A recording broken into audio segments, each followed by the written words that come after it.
Every morning you wake up caught in the same loop, that restless stirring in your chest before your eyes even open, the weight that seems to follow you from dream to waking state, the voice that whispers, maybe today will be different. But it rarely is it? You've read the books, watched the videos, practiced the techniques. You've visualized until your imagination ached. You've affirmed until the words lost meaning. You've meditated, journaled, set intentions, yet here you are still waiting for the quantum leap that always seems just beyond your reach. What if I told you that the reason manifestation feels so difficult isn't because you're doing something wrong, but because you're focusing on doing it all? What if the great cosmic joke is that we've been treating manifestation as an external process when it's always been an internal state of being? Look around you. Everything in your current reality is a perfect mirror of your dominant frequency. Not what you want, not what you visualize, not what you affirm, but what you vibrate as. Your entire energy field is broadcasting a signal every moment of every day, and the quantum field is responding with unerring precision. The problem isn't that manifestation doesn't work. The problem is that it's working perfectly, reflecting back to you exactly who you're being. When was the last time you truly examined the frequency you're broadcasting?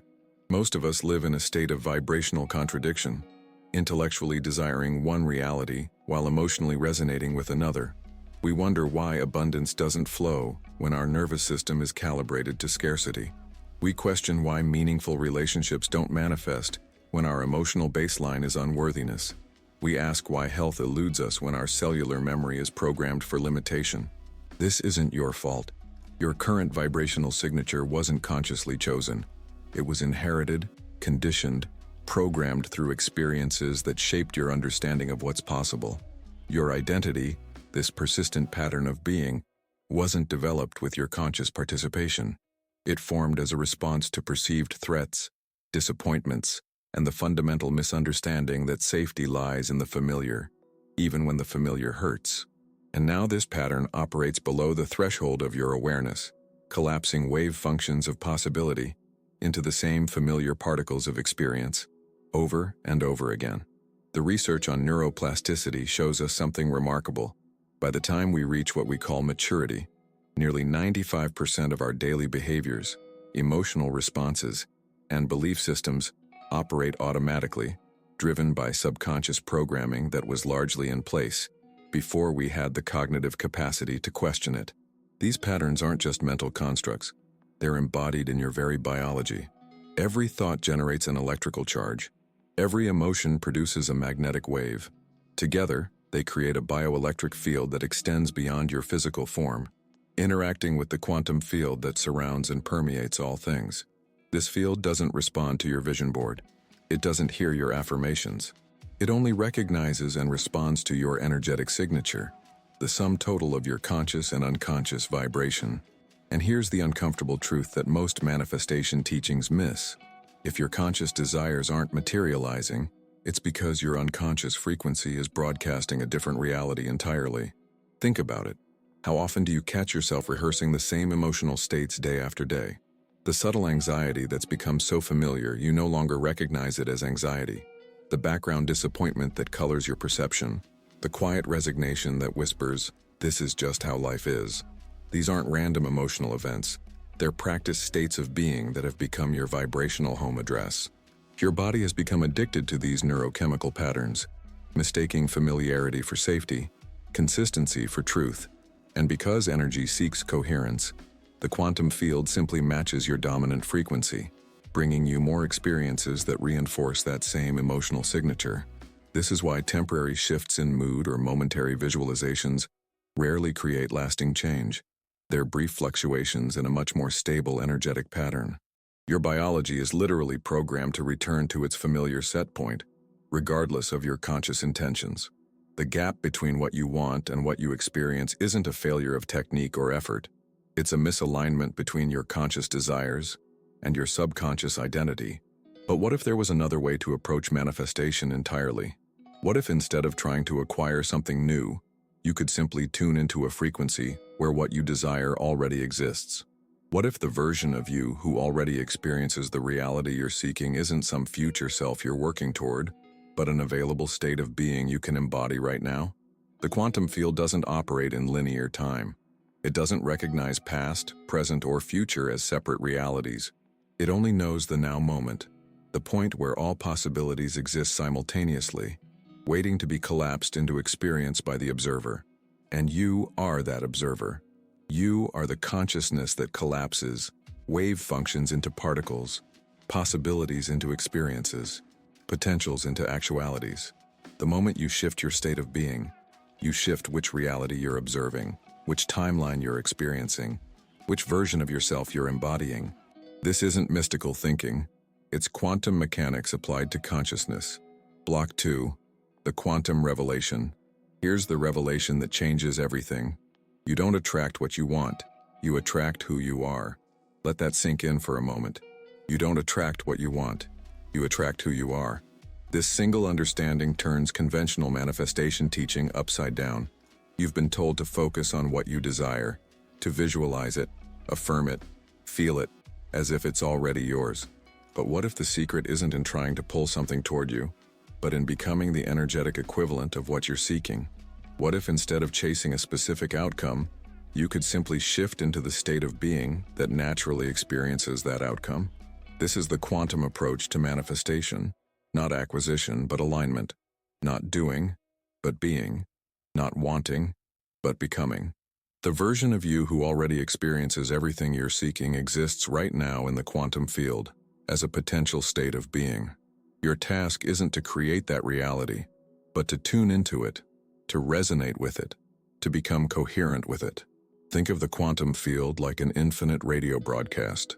Every possible version of you, every potential reality you could experience, is already playing on its own frequency.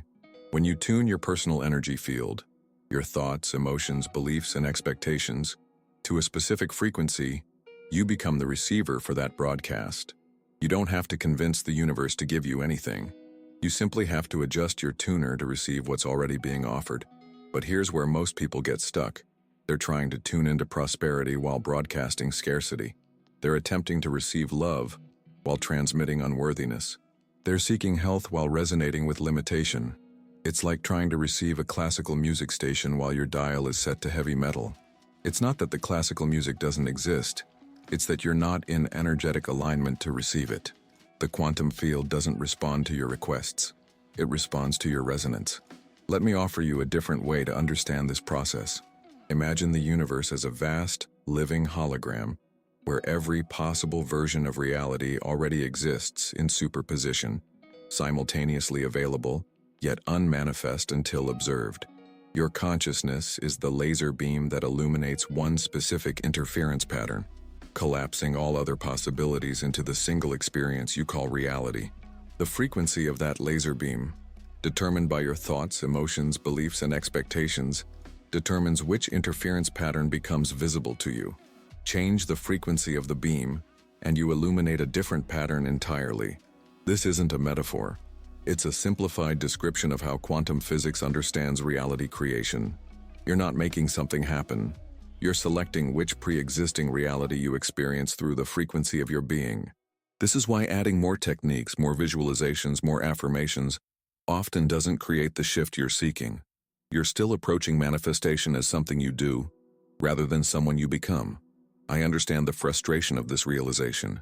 It means that all the vision boards, all the positive thinking, all the careful planning may have been missing the fundamental mechanism of reality creation. It means that no amount of external action can override your internal frequency. It means that the reason the things you want haven't manifested isn't because you haven't tried hard enough. It's because you haven't become someone new.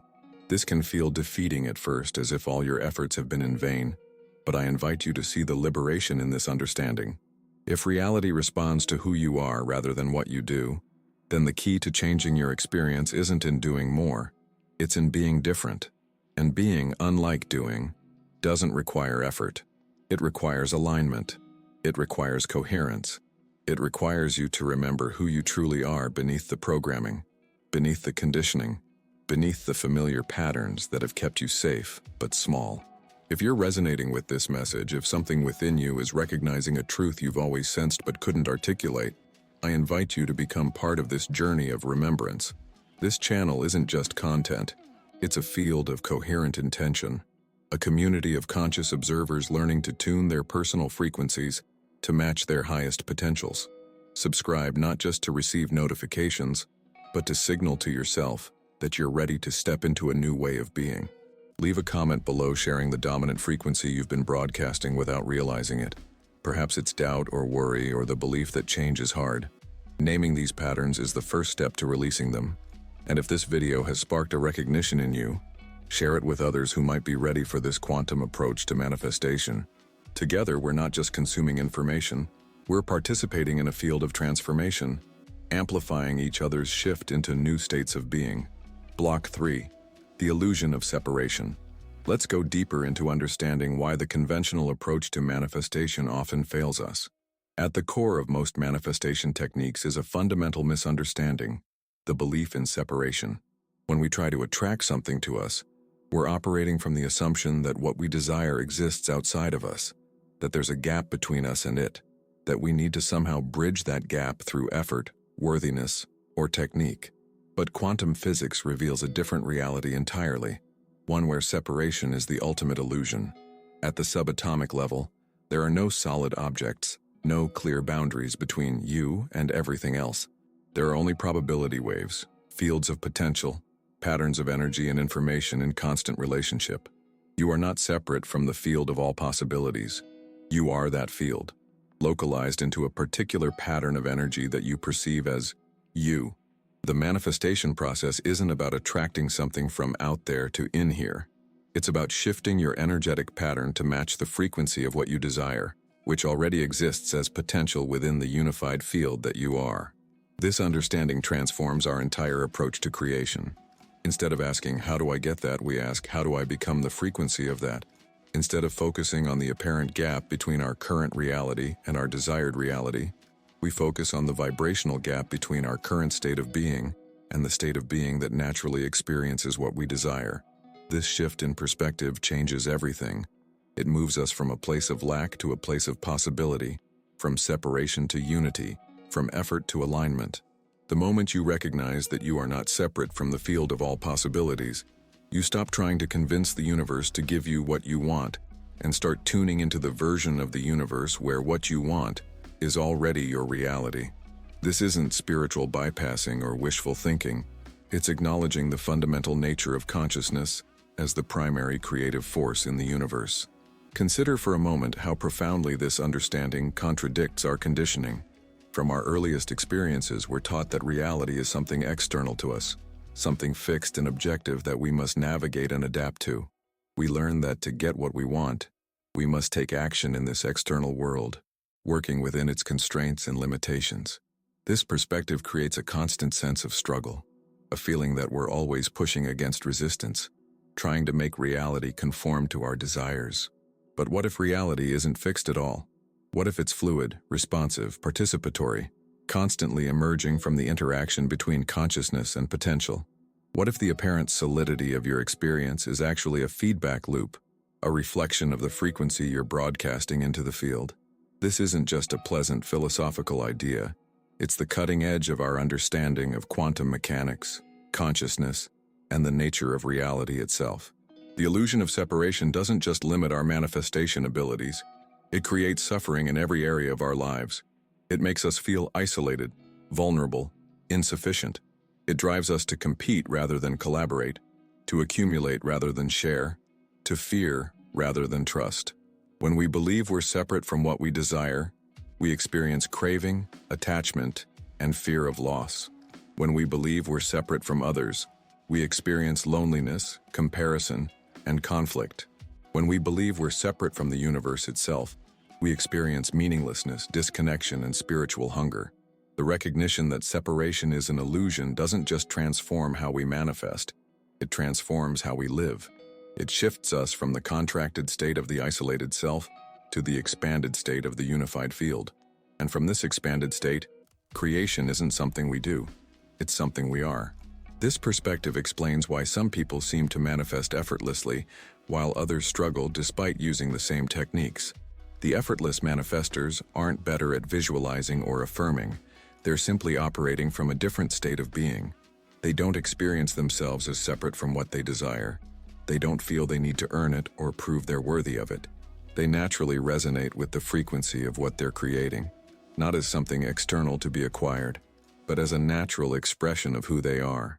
You've experienced moments like this yourself, times when something flowed to you without effort, when an opportunity appeared exactly when you needed it, when a synchronicity seemed too perfect to be coincidence.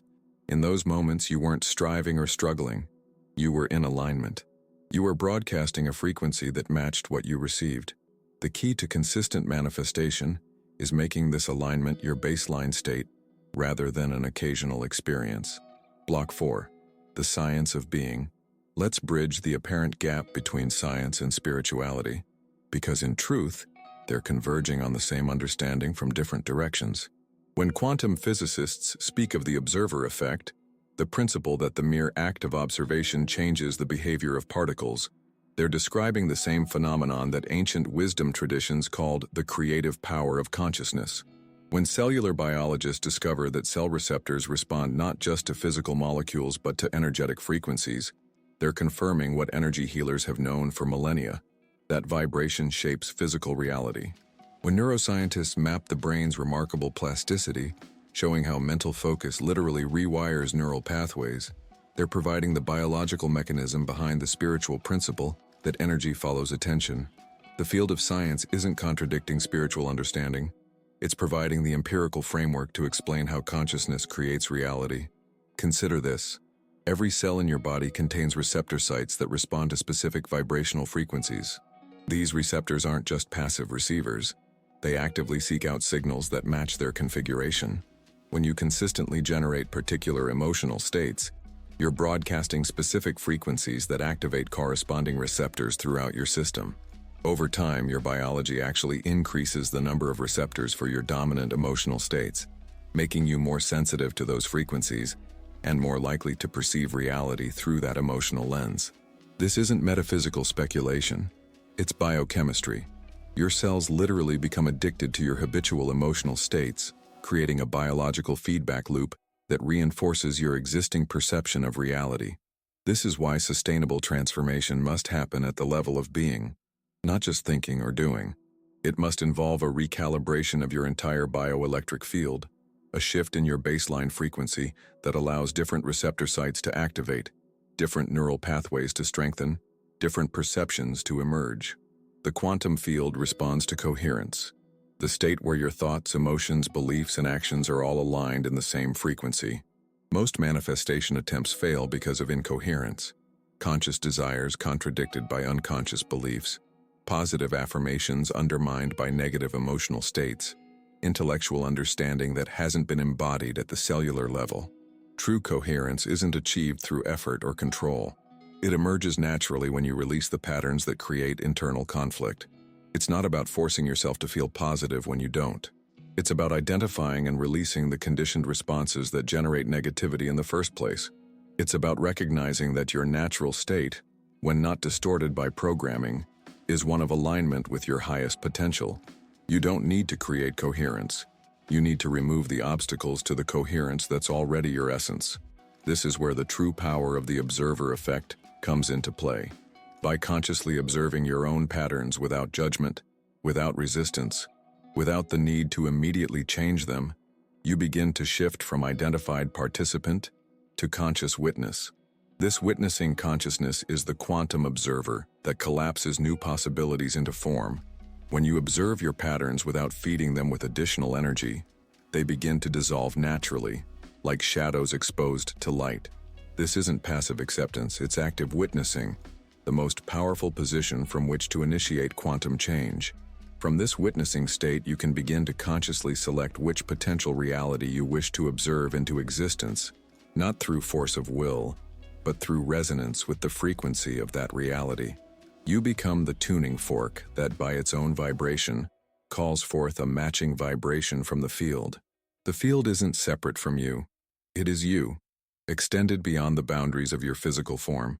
Every thought you think, every emotion you feel, every belief you hold, creates ripples in this field, collapsing certain potentials while activating others. Most people create unconsciously, reacting to circumstances rather than intentionally selecting which potentials to activate. They're like sailors being tossed by the waves rather than navigating deliberately toward their destination. But once you understand that your state of being is the creative force, you can begin to consciously calibrate your personal frequency to match the reality you wish to experience.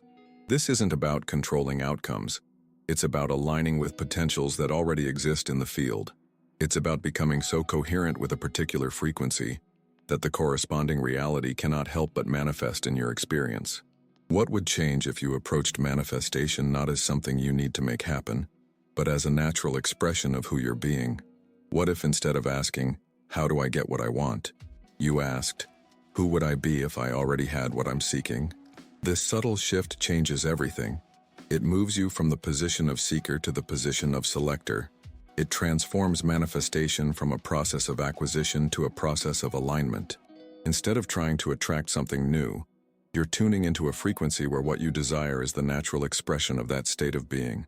This is the essence of quantum manifestation, not changing the external world, but shifting which version of the external world you're observing into existence through the frequency of your being.